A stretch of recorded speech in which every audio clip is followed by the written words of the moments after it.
Many years ago, in a village called Akindele, there was a family of 5 called the Akindele family. They had 2 daughters, Uju and Amara, and a son named Samjachi.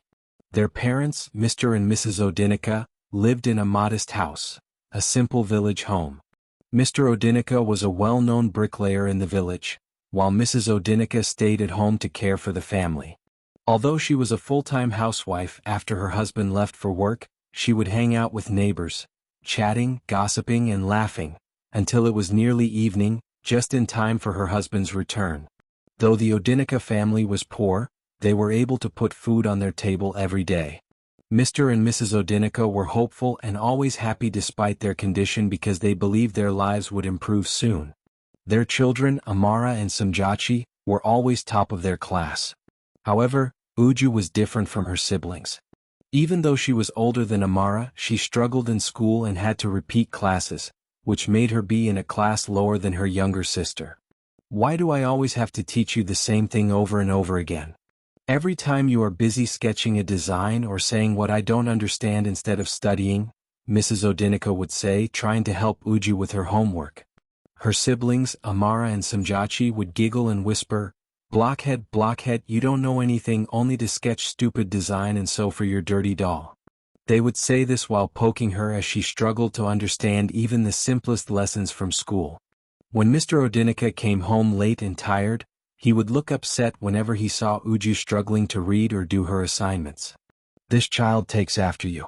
The only thing she knows is how to sketch useless dress designs and sew dirty fabric together," he would say to his wife. "You know, if I had the money to go to the university, I would have been a lawyer or banker." "Well, don't worry. Just like you, she will drop out of high school," he would say and eat. Every evening, Mrs. Akindele would teach Uju, sometimes leaving her to figure out a school assignment by herself. She was not allowed to eat until she figured it out.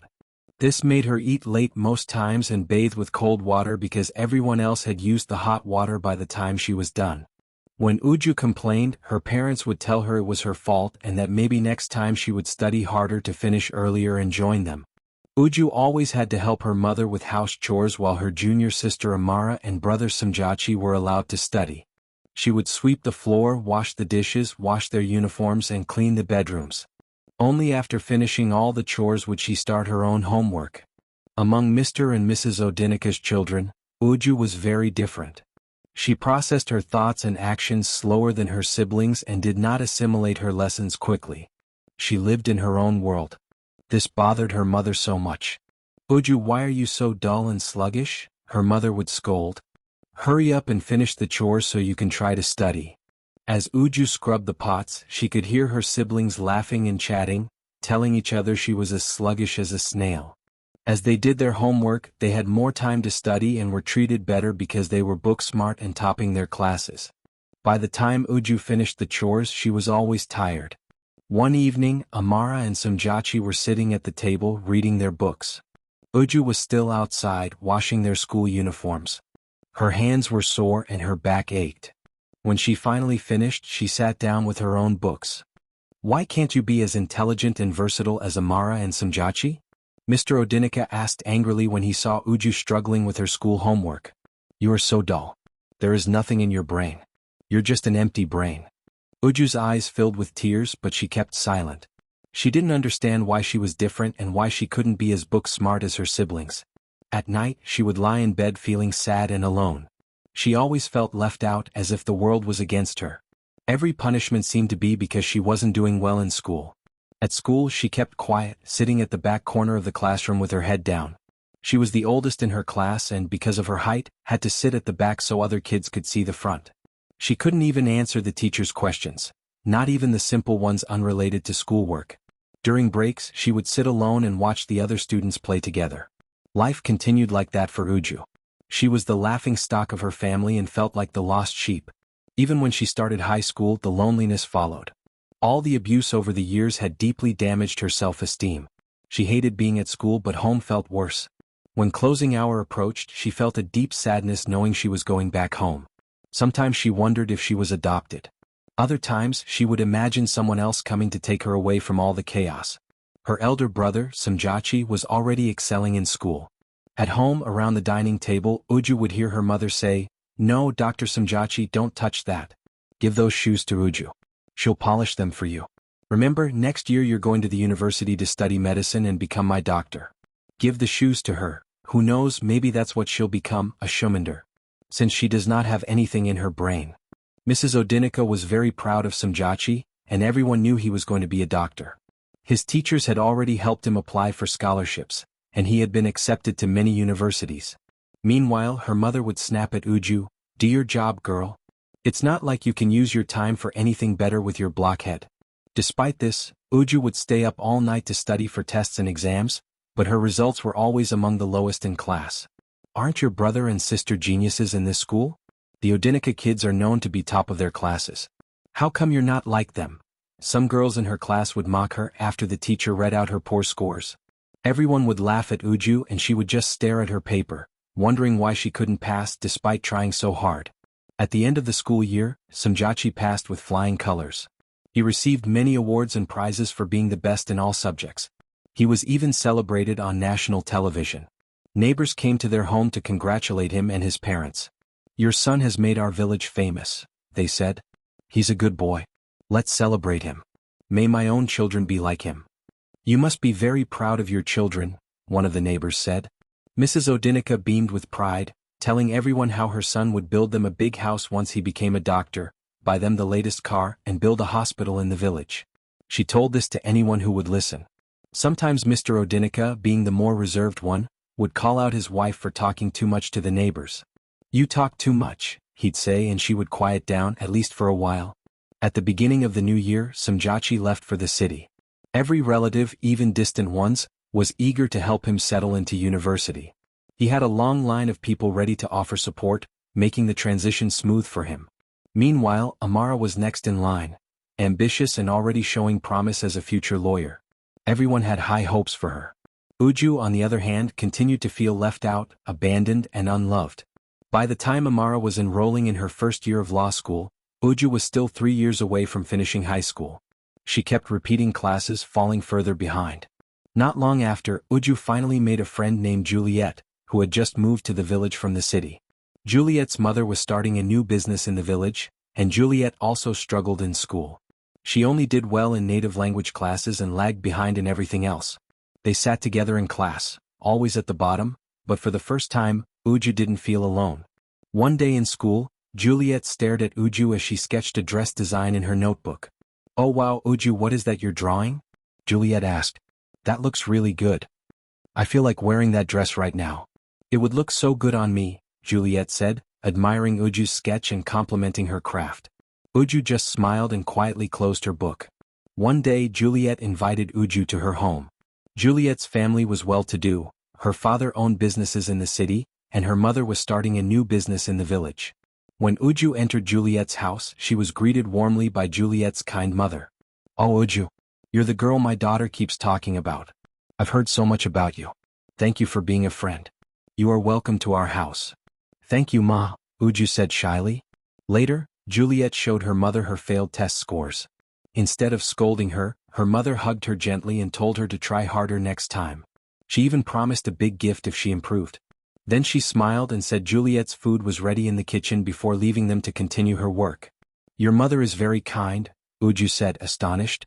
"She still hugs and gives you food even when you don't pass. You are so lucky." Juliet laughed hard. "What do you mean? Must I starve because I failed?" Uju's expression turned serious. "I would never show my parents my test results. They would punish me terribly." She glanced at the time. "I have to hurry home to cook." Seeing the worry in Uju's eyes and remembering the bruises she had once noticed on her arms, Juliet reached out and hugged her. "Uju, my parents know I'm only good at languages. I can speak almost 15 languages and I know I'll be an interpreter, maybe for tourists or on TV. I just pick up languages so easily. I hear them once or twice and I can speak them. That's my talent." She looked at Uju. "You too. You have a talent. You have to find it. Maybe." "I don't think I have any talent or anything I'm good at," Uju replied, her voice small. "I'm different. I'm stupid. I have no talent. My parents were right. I'm just useless.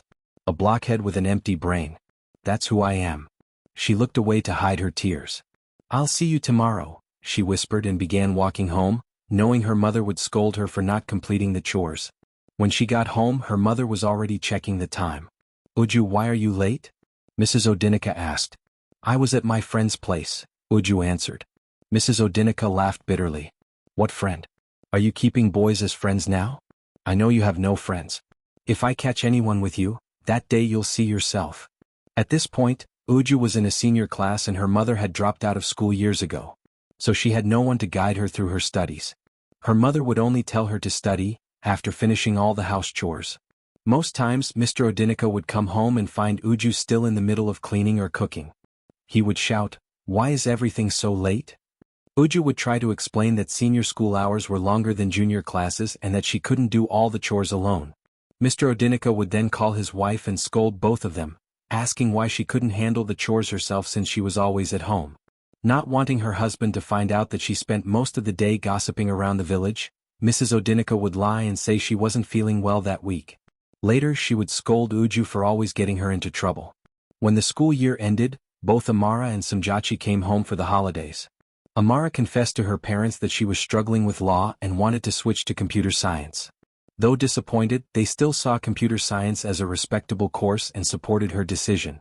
They were concerned about how to pay her fees, but Samjachi promised to help out using part of his scholarship pocket money, which was more than enough. Eventually, Samjachi returned to the city for his final year, and Amara began her first year in computer science. Meanwhile, Uju failed her class and had to repeat it again. Another year passed, and Uju failed once more. By now, Samjachi had graduated and found an internship in the city. Amara passed her second year, and Mr. and Mrs. Odinica began to dream out loud. They made grand plans for their family, plans to demolish their current house and build a new one, plans to live a good life now that their children were finally bringing success into the family.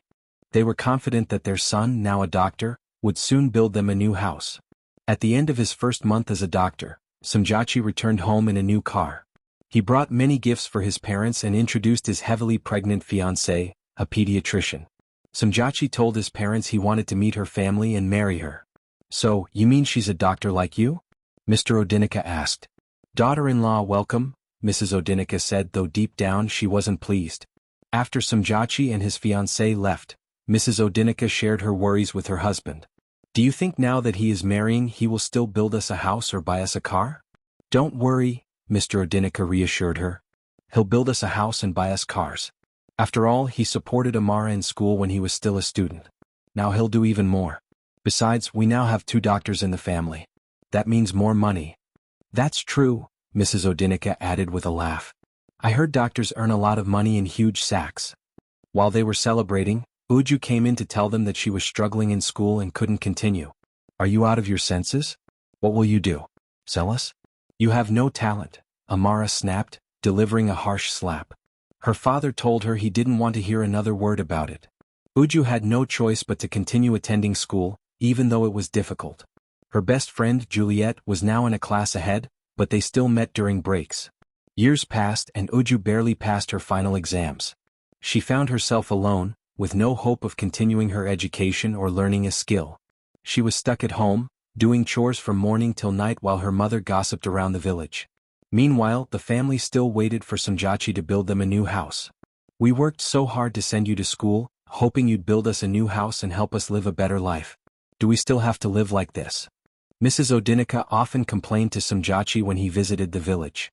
"Mama, I have my own family now," Samjachi replied. "Living in the city is very expensive, and we need to save money to start our health centers." Mrs. Odinica sighed and shook her head. "You shouldn't have married so quickly. You knew you had to take care of us first." Despite Samjachi's gifts, Mrs. Odinica always felt it wasn't enough. She would often tell Amara, "You're our last hope.